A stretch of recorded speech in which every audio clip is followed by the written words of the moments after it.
जमलेल्या माझ्या तमाम जागरूक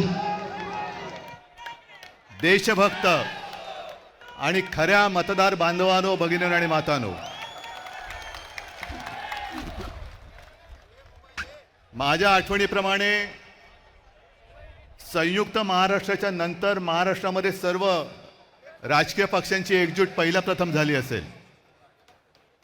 ही विरोधी पक्षांची एकजूट नाही, ही लोकशाहीचं प्रतिनिधित्व आणि लोकशाहीचं नेतृत्व करणाऱ्या सर्व राजकीय पक्षांची एकजूट आहे. आणि मतचोरी करणाऱ्यांना सांगतो की आज नुसती ठिणगी बघताय, या ठिणगीचा वणवा कधी होऊ शकेल एवढं लक्षात ठेवा. तुमच्या बुडाला आग लावण्याची ताकद या ठिणगीमध्ये आहे.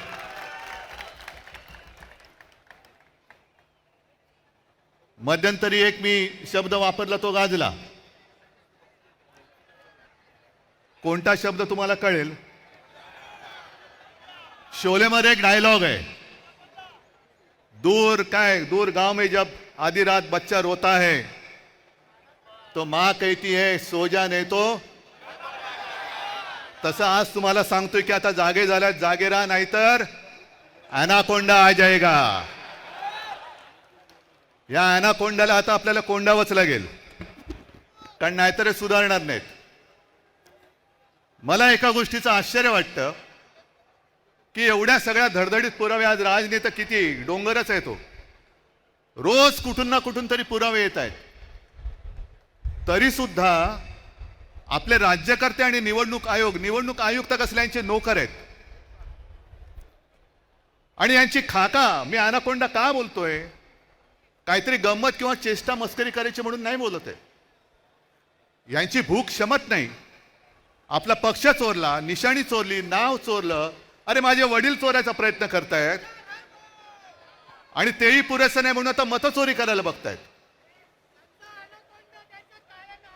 बाकी सगळे इकडे एकत्र आलेले आहेत, पण सत्ताधारी याच्यामध्ये कोणी आलेलं नाहीये. मुख्यमंत्री मध्ये म्हणाले की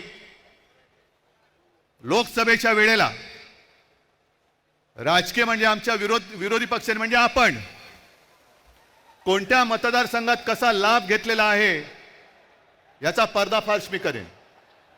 मी मुख्यमंत्र्यांना तुमच्या सगळ्यांच्या साक्षीने आव्हान देतो आहे की तुम्ही आमचा पर्दाफाश कराच, करूनच टाका एकदा. काय ते दूध का दूध, पाणी का पाणी. आता isakal.com आहे देशातील नंबर 1 ची मराठी न्यूज वेबसाईट. प्रत्येक अपडेटसाठी isakal.com ला नक्की भेट द्या.